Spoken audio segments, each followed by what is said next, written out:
Bonjour à tous. Alors aujourd'hui, on va faire à nouveau une crème régénérante pour les mains. C'est une recette pour Babou en fait, qui m'a dit qu'elle, enfin voilà, qu'elle souffrait beaucoup des mains ainsi que ses collègues dans le milieu médical. Et donc, avec tout ce, enfin, vous voyez, hein, je sais pas combien de fois. Faudrait que vous nous disiez combien de fois par jour vous vous désinfectez les mains. Euh, donc en effet, on se doute bien qu'il y a des petits soucis. En tout cas, voilà, crevasse, tout ce que vous voulez. Je pense que selon les allergies de chacun, et enfin voilà, le gel hydroalcoolique, il n'y a pas photo. Moi, c'est pour ça que je le fais moi-même, hein. Donc, je vous renvoie à ma vidéo sur le gel antibactérien, je crois que j'avais mis. Donc, n'hésitez pas à le faire. C'est avec, il y a moins d'alcool, il y a plus d'aloe vera et c'est des Ravinsara eucalyptus. Donc, c'est tout à fait, enfin, ça protège. Moi, le mien, mes clients doivent en mettre d'ailleurs quand ils viennent. C'est drôle. Enfin voilà, c'est juste exprès. Parce que ça sent bon. C'est pas la même odeur que celui que vous utilisez tous les jours.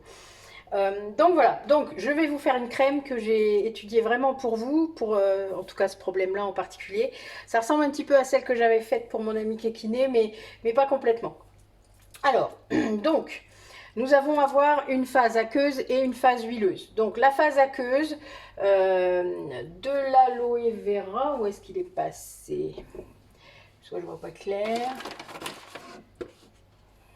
Je reviens. Il était rangé, je m'étais trompée de pot. Voilà, donc nous allons mettre un hydrolat.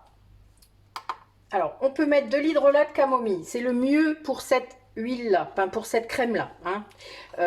Moi, là, je vais mettre de l'hélicryse italienne parce qu'il m'en reste et que je l'utilise. Donc, je mets 50 millilitres d'hydrolat.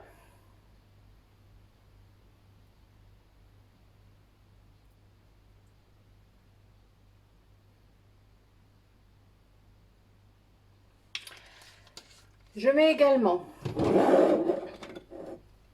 de l'aloe vera dans ma phase aqueuse. Je mets 8 millilitres.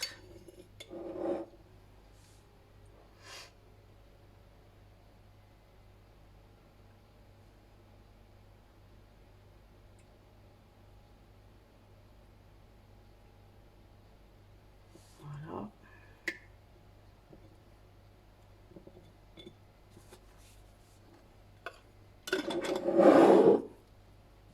Je mets un petit coup de fouet pour bien mélanger et je le mets à la chaleur sur le bain-marie pour qu'il soit à peu près à la même température que ma phase huileuse quand je la mettrai.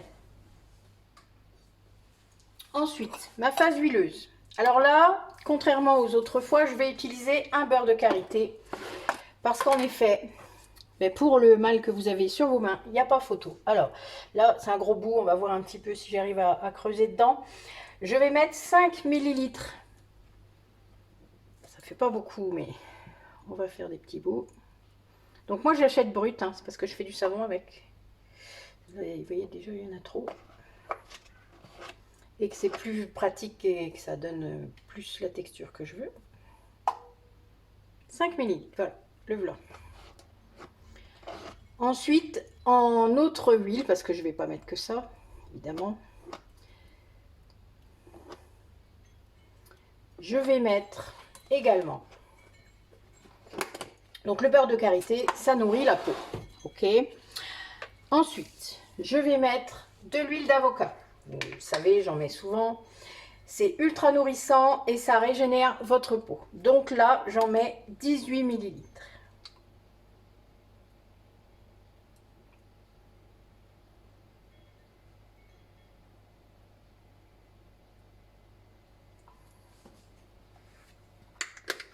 Et je vais rajouter un petit peu d'huile végétale de calophylle. Vous m'avez déjà vu en faire.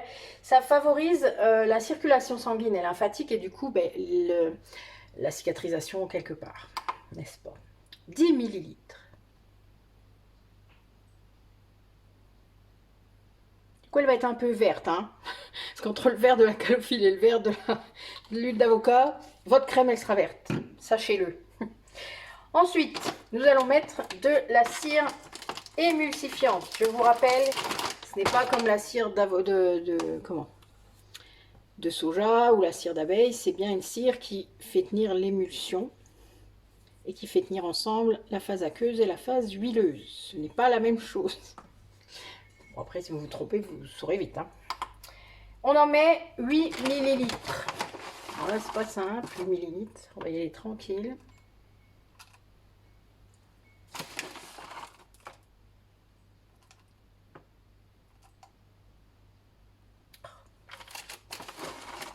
Là, il faut respecter. Voilà.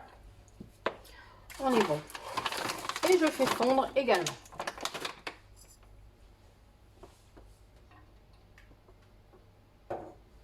Donc, je peux retirer mon aloe vera puisqu'il a eu ma phase aqueuse. Voilà. Donc, quand je mets plus d'aloe vera, il y a déjà une sorte de gel. Hein. Là, ça sent fort. Hein. L'hélichrysite italienne, ça sent très fort. C'est pas toujours bien, mais bon, on fait avec. Alors.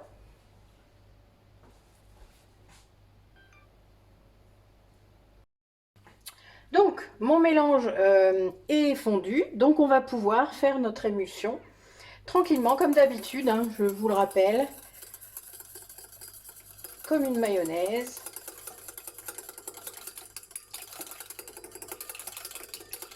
Voilà, vous voyez, ça change de couleur. Je vous avais promis qu'elle serait verte. Hein.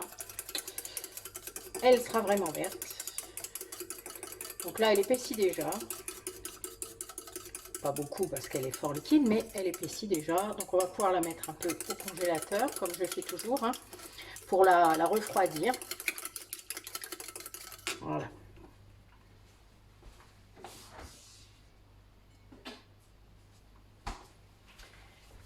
Et je vais continuer à vous présenter ce qu'on va mettre dedans. Donc, j'ai préparé mon contenant de 100 ml, hein, comme d'hab. Et donc, on va mettre du conservateur, du Cosgar, comme d'habitude. Donc, on va mettre 1 millilitre. Et on va mettre 2 huiles essentielles indispensables pour faire en sorte que les mains aillent mieux. C'est de l'hélichrysite italienne. Bon, elle est un peu chère celle-là. Donc, si vous ne pouvez pas, la lavande aspic suffira. Mais bon, voilà, c'est vrai que ça serait traitant. Enfin, c'est traitant vraiment très bien. Donc, pour l'avoir testé plusieurs fois, honnêtement, c'est vraiment ce qu'il y a de bien, ce qu'il y a de mieux. Donc celle-là, elle est cicatrisante cutanée et c'est un tonique de la circulation sanguine. Donc elle va travailler avec la calophylle et vous faire une peau toute douce comme avant. Et la lavande aspic, elle est cicatrisante également, elle est exceptionnelle à ce niveau-là et surtout c'est un antidouleur cutané, ce qui veut dire que si vous avez des cicatrices, enfin des crevasses en plus, et eh bien tout ça, ça va, voilà, la lavande aspic va vraiment gérer cet aspect-là en étant en plus anti-inflammatoire, etc. Donc voilà, il y a vraiment beaucoup de choses dans cette même huile essentielle. La lavande vraie est déjà très bonne, mais la lavande aspic, elle a cette dimension supplémentaire. Donc on va mettre ça dedans, 1 millilitre de chaque, pour que tout soit mis comme il faut dans cette crème qui sera très très verte. J'insiste, mais pour ceux qui n'aiment pas le vert, ça sera embêtant. Je reviens vers vous dès que c'est terminé. Alors, donc, ma crème est restée un peu au congélateur. Donc, vous voyez, ça fait une belle texture. Bon, c'est vert clair. C'est moins vert que je croyais. Mais c'est vert quand même. Bon, l'odeur, l'hélichrysite italienne, n'est-ce pas? En plus, je vais renforcer en mettant de l'huile essentielle. On va adorer ça. Alors, donc, je vais mettre un... Attendez, j'ai oublié un truc. Hop. Je vais la désinfecter devant vous, du coup, parce que je vais oublier une pipette. Hop.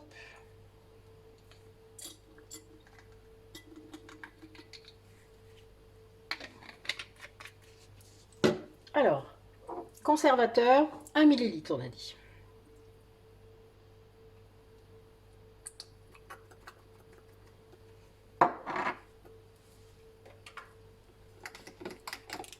On mélange entre deux.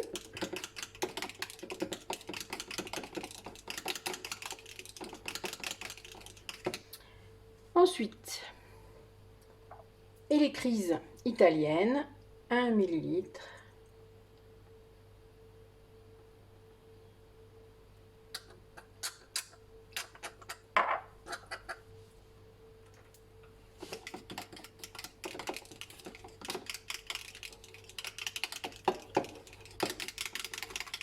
Voilà. Et lavande aspic.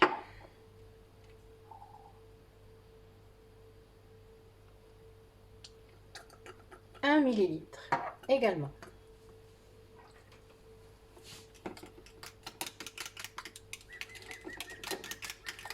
Alors, je rappelle qu'on fait un test dans le pli du coude, hein, quand même, si c'est la première fois que vous faites ça et que vous n'avez jamais trop essayé les huiles essentielles. La lavande, il n'y a pas de risque, mais les licorices, voilà, vous ne pouvez pas savoir comment vous pouvez y réagir. Donc, le mieux, c'est quand même de faire un petit test dans le pli du coude pour voir si vous rougissez ou pas.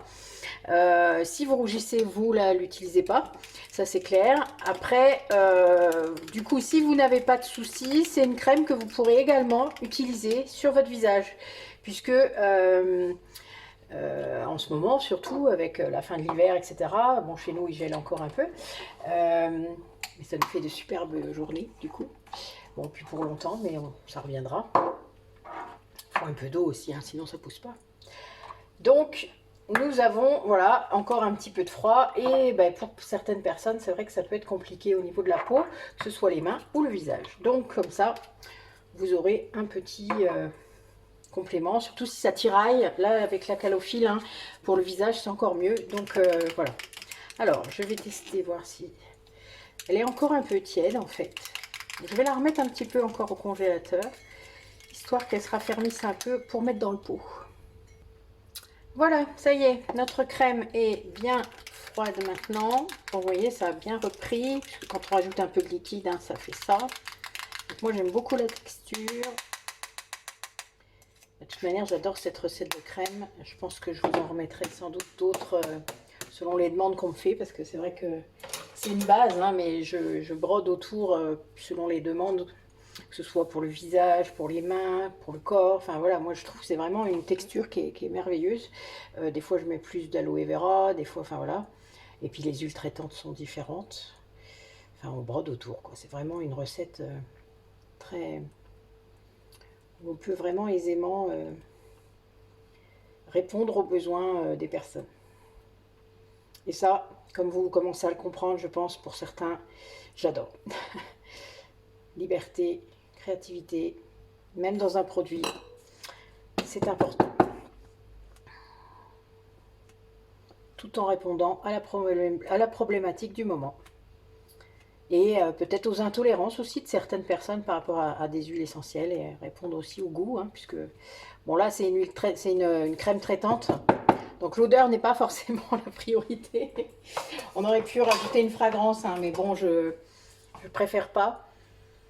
Bon, Babou, si vous la voulez, je peux vous l'envoyer. C'est un peu embêtant si ça va pas être réfrigéré, mais bon, tout dépend, vous me direz si vous habitez loin ou pas, si vous êtes à côté. Si vous êtes à côté, ben voilà, on peut tout à fait faire ça. Si vous habitez loin, par contre, en effet, ça peut se compliquer, mais je vous ai fait la recette pour que vous puissiez éventuellement la refaire pour vous et vos collègues. Donc voilà, donc n'oubliez pas une étiquette, 3 mois. 3 mois au frigo, c'est mieux, au frais. Si vous l'emmenez sur votre lieu de travail, etc., vous l'avez dans votre sac, ben, après, rien ne vous empêche de trouver un autre contenant. Bon, moi, j'ai des contenants qui font plus crème, vous savez, des contenants tubes, mais c'est tellement chiant à remplir, honnêtement. Moi, vous soyez là, une as de la poche à douille. Voilà, je vous conseille ça, mais sinon, honnêtement, moi, il n'y a pas mieux que le pot. C'est personnel, un pot, puisque vous allez mettre vos mains dedans, je vous le rappelle. Mais voilà, c'est vraiment chouette. Voilà. Bah écoutez, merci d'avoir regardé la vidéo. N'hésitez pas à continuer à me mettre des commentaires. Et puis, à bientôt.